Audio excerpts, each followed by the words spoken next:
Hello everybody, Vince Venturella here. Just wanted to record another quick video. Today what we're going to talk about is a concept that's been floating around a little, and that is balance. Balance in Warhammer. So, recently Lord Tremendous had a video rant that caused some fervor.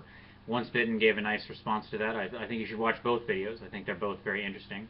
And if anything, if there's any good thing to come out of Lord T's rant, it's that he clearly got Once Bitten very engaged and enthused, and I love that. I love every bit of content that Once Bitten puts out. So you can watch both of those. You don't need to hear me talk about them. And frankly, I don't want to wade into the middle of that discussion in a direct way. They are both titans of the community, and I am but a small fry. And when elephants fight, it's the grass that suffers. And I am nothing more than grass. So, but here's what I want to talk about. I want to talk about balance as a broader concept, because it's been brought up, and really it's what everybody's sort of discussing. When we talk about comp, when we talk about army books, when we talk about these things, especially the upcoming Kane and this high elf, dark elf idea, balance has come back into focus as this sort of concern. So the first thing I want to say is sort of pre these, we'll leave the sort of Legion rules out of it for a moment and talk about, and say just, what 8th edition Warhammer. So however long you've been playing this game, I don't know, however many years it's been, you may have some experience with other editions. I started playing Warhammer in 1998, and so I feel like I've got a decent breadth of experience on the subject. And there are certainly people who've been playing longer than me, and I would think their opinions would mimic mine. That 8th edition, the books in general of those 8th edition, the army books that are there, this is the most balanced time ever in Warhammer. Now, are there exceptions? Yes. Especially for those armies that have unfortunately not gotten new books. But in general, if we take the average of the sort of thing, this is by far the most balanced time in Warhammer. I really don't know how you could disagree with that if you go back and look at the history of the game and the books that were available. So I don't want to belabor that point too much. And I think that's probably why there's so much fear and trepidation over these Legion rules, because I think that in general we all felt it was pretty balanced, and these Legion rules are really shaking things up a lot. And so the fear is all of a sudden that balance, which we've come to sort of treasure, or whatever, is in jeopardy. So what do I think about balance? Okay, well, first of all, what's important to know about balance is it took them all 8 editions to get here. I mentioned before that the edition changes in Warhammer, as drastic as you think they are, if you've never played games like D&D and survived edition changes, then you really aren't, it's not the same thing. Warhammer has evolved by sharpening the knife. This is the analogy I made recently. Every edition sharpened the knife. Rules changed, things changed, but it's always the same game. There's a lot of core that stayed the same. If you go to a game like D&D and you move from, say, 2nd to 3rd, 4th, 5th edition, entire systems, ways things work, are incredibly different. What any word means can be incredibly different. Those aren't sharpening the knife. That's just like throwing away the toolbox and buying a whole new set of tools. So it's taken them a long time and a lot of work to get here. Okay? But there's a problem with balance. Okay? Balance is on a spectrum in game design. So for the moment, I'll broaden this beyond Warhammer. As I've said in previous videos, my background is in game design. So balance is on a spectrum. Now, one end of that spectrum is balance, but unfortunately under that should be the word static. So if you think about a very balanced game, chess, it has been mentioned in both videos. Chess is a very balanced game. Why is it balanced? Because other than the opportunity to go first based on the color you're playing, your pieces are the same, they're in the same positions, and they have the same capabilities. It's a mirror game. So it is, by definition, about as perfect a balance as things can be. Okay, at the other end of the spectrum is, in game design, is some form of imbalance. Unfortunately, that is also the end that contains dynamism. Because to get to that end of dynamism, you have to start designing things with all sorts of moving parts. Different special rules, different pieces, different stats and different points and whatever. And that's balanced at a single moment. Okay, that's one moment in time. And that's how balance looks. The problem is a game like Warhammer can never be perfectly balanced. It can never be chess. I hope this is obvious to people. But I don't think it is. It's one of those things that seems obvious on the surface. But I remember a long time ago, I was watching a Warhammer Weekly episode, and they were lamenting a lack of balance. And the comment was made of, I don't know why the points can't just be balanced out and costed a certain stat, say getting +1 weapon skill. The first weapon skill costs X points, the next weapon skill costs Y points, and so on. And you sort of balance it all across the points, and these things have some sort of mathematical algorithm behind them. And that's very appealing. It seems on the surface like that would work, but it doesn't. It doesn't work at all. Okay? And that's not a slam on Long Island Wargaming, who makes fantastic content in every single video, and I absolutely love their channel, and you should be watching their stuff, his stuff. It's just a comment on, unless you've done game design for a lot of years, you don't realize it, because it seems like a tackleable problem. What you don't realize is it's chaos theory. Okay? There are so many moving parts, and there are first and second order consequences. So in one of my previous videos, I talked about the idea of second order consequences. A model is not just its stat line. Yeah, that's some of it. But it's also its special rules. They probably have some kind of special abilities. Well, can I just cost those? Well, maybe standard things, like, say, a killing blow could be costed. But then what about other unique abilities it has? And those unique abilities have to exist. Otherwise, the game, again, becomes, we move back towards static. Right? It's the fact that Karnak, the special character hound, can go name a particular guy and hunt that guy and reroll hit and wounds against that guy. Well, what's that worth versus killing blow? I'm not sure how you find the math on that. If you don't like special character, pick any other thing in the world that has some weird rule. Okay. So, dynamism is at this other end.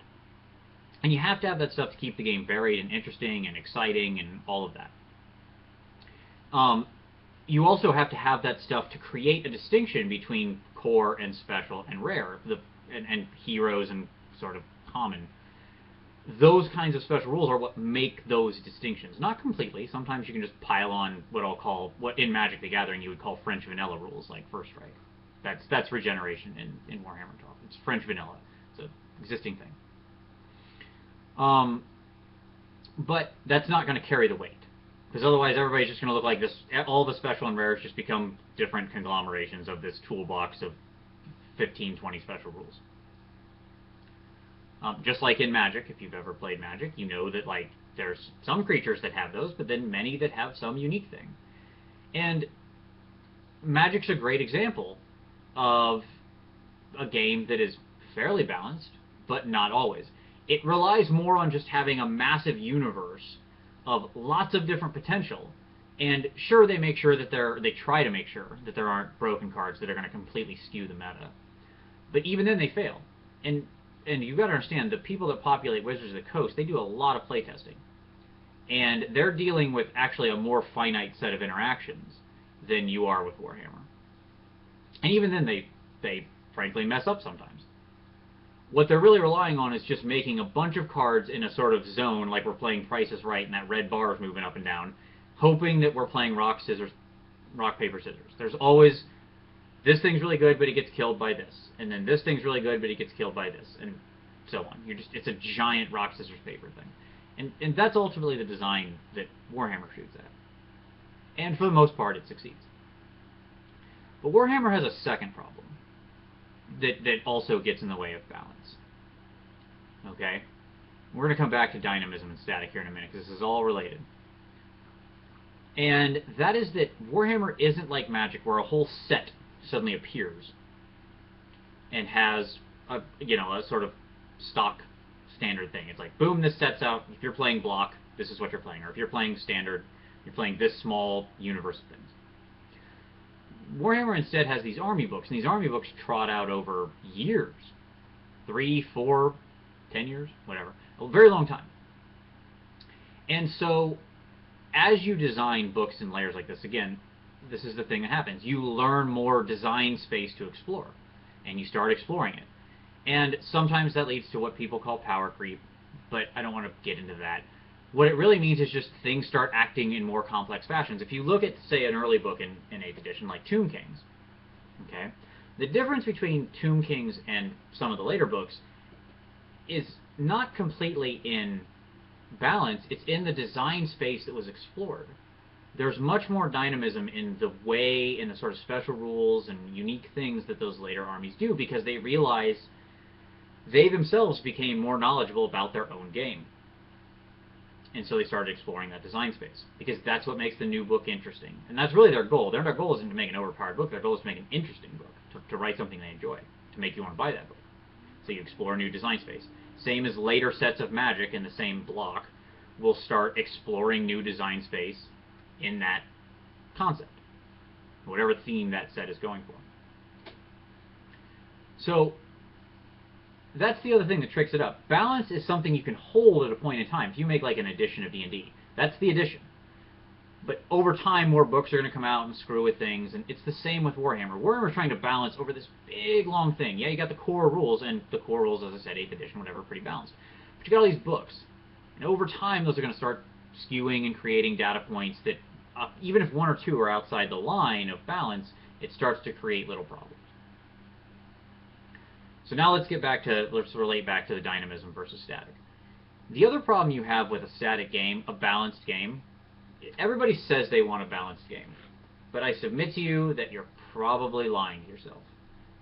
Now, that's not always true, but a lot of people say, I want balance, I want balance, I want balance. Well, if you realize that balance meant static, and that's what it means, you got to hold things fairly static, so they stay balanced. Chess, balanced, hasn't changed in X hundred years. They're not introducing new pieces anytime soon, I promise. Okay. Change, by its very nature, creates imbalances, because even if, like I said, a few data points go off. And they have to do that. If the game stays perfectly balanced and static, it goes boring. You will get bored. I promise you. You will get bored. And so what has to happen? Well, things have to come in, shake that up. For a game like Magic, it's easy. A new set's going to come out, an old set's going to get kicked out, and everybody just accepts it. Like, hey, that money I spent on all those cards, they're not useful in Standard anymore. Chuck them. New set. But in Warhammer, it's a little harder to let go of maybe rules or a unit that you really like that didn't show up in the new book or whatever. The investment in money probably isn't actually the same as Magic. Magic's probably more, depending on how deep you go into it. But the feeling is the same. You have to do things like this End Times to create that dynamism. And something that was interesting in Once Bitten's video to me was he said he's excited but nervous. And that's exactly probably what you want as a game company. You want people to be excited about your stuff. You don't want them nervous. You want to hopefully have them trust you enough. And if Games Workshop's got any problem, it's trust level. I won't go into that in this video, but I think that's why there's nervousness. Because we've seen them screw the pooch before, they might do it again. But creating that excitement by changing things is what you're trying to do. Well, changing things means you theoretically can create imbalance. And some of you might say, well, why don't you just playtest stuff more? It doesn't work like that. Playtesting is not enough. You can never playtest enough. Your groups are too small. It's not going to happen. People are going to push back and say, sure you can. No. You can playtest a small core set of rules. But once you get out to first and second order consequences, it can never be done. Instead, Warhammer goes, we're not going to bother with that. We'll get it roughly balanced and then we'll give it to you. And so that gets to the idea of comp.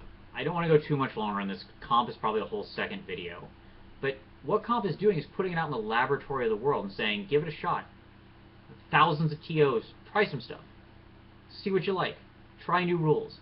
Get it more, and then they sort of course correct those few data points that fall outside the line. So it actually creates a very virtuous circle. And I think we should look at it as that. Warhammer's making a fun game, producing great miniatures. We collect them, we hobby them, and then we put it out into the world, and the TOs try to create a virtuous circle of balance. That's where it comes in. That's my thoughts on that. Hopefully you agree. If not, leave your comments below, and thank you very much.